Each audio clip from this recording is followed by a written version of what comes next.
Viewers, MS word के 8th video lecture के साथ मैं आपका होस्ट मुदस्सिर सलीम हाज़िर हूँ। तो हम MS वर्ड को जो है वो लोड करते हैं।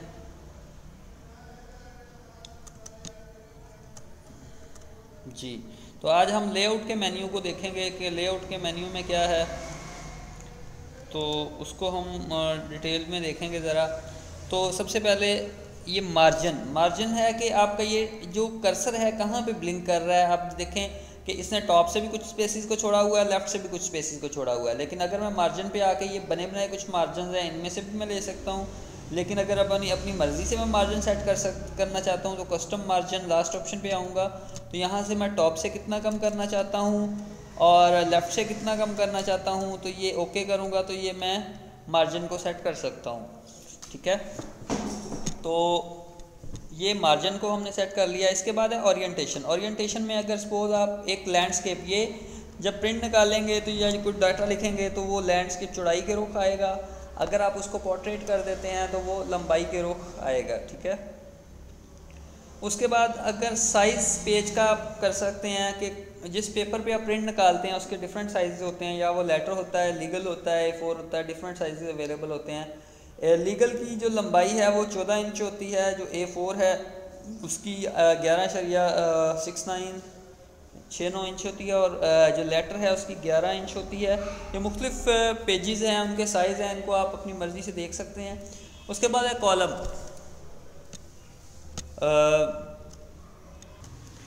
तो नेक्स्ट फीचर है जी, हम देखते हैं कॉलम को। सपोज मैंने ये एक पैराग्राफ लिखा, इस पैराग्राफ को मैंने कॉपी किया Ctrl+C से और पेस्ट किया Ctrl+V से। 3-4 दफ़ा मैंने पेस्ट कर लिया। इसको मैंने सेलेक्ट किया, कॉलम पे आया, 2 कॉलम किया, ये 2 कॉलम्स में जो है वो डिवाइड हो गया। अगर 3 कॉलम करूँगा 3 में बन जाएंगे, तो मैं 2 बना लेता हूँ इसको। इस कॉलम पे आके लाइन बिटवीन करेंगे तो ये मैं इसके दरमियान लाइन लगा सकता हूँ। और इसमें ये जैसे न्यूज़पेपर्स वगैरह में आप या आर्टिकल्स वगैरह जब आप लिखते हैं तो इस तरह से आप दे सकते हैं टेक्स्ट को। मैं इसको अनडू कर लेता हूँ। उसके बाद सपोज लाइन ब्रेक या पेज ब्रेक वगैरह मैं यहाँ से कर सकता हूँ। जैसे हमने देखा था पेज ब्रेक, लाइन ब्रेक, ये मुख्तलिफ ऑप्शन हैं। कंटीन्यूस आपने लेने हैं, इवन पेजेस लेने हैं तो इवन आ जाएंगे, ऑड पेजेस लेने हैं तो ऑड आ जाएंगे। पेज ब्रेक करूँगा तो बाकी राइटिंग अगले पेज पे चली जाएगी। इसी तरह बाकी ऑप्शंस भी हैं सिंपली। तो उसके बाद लाइन नंबर है, कंटीन्यूस लाइन नंबर देना चाहता हूँ तो कंटीन्यूस लाइन नंबर आ जाएंगे। ठीक है, 1 2। और अगर मैं लाइन नंबर पे आके रीस्टार्ट फ्रॉम ईच पेज करूँगा तो हर पेज से रीस्टार्ट होगा, और अगर मैं ईच सेक्शन करूँगा तो हर सेक्शन से होगा। ये मुख्तलिफ लाइन नंबर्स की ऑप्शन हैं, इनको हम देख सकते हैं।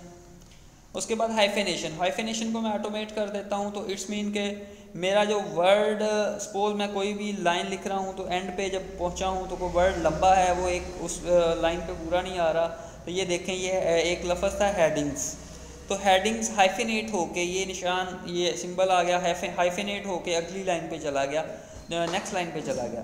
तो ये भी एक ऑप्शन है। उसके बाद मैंने सेलेक्ट किया पैराग्राफ को,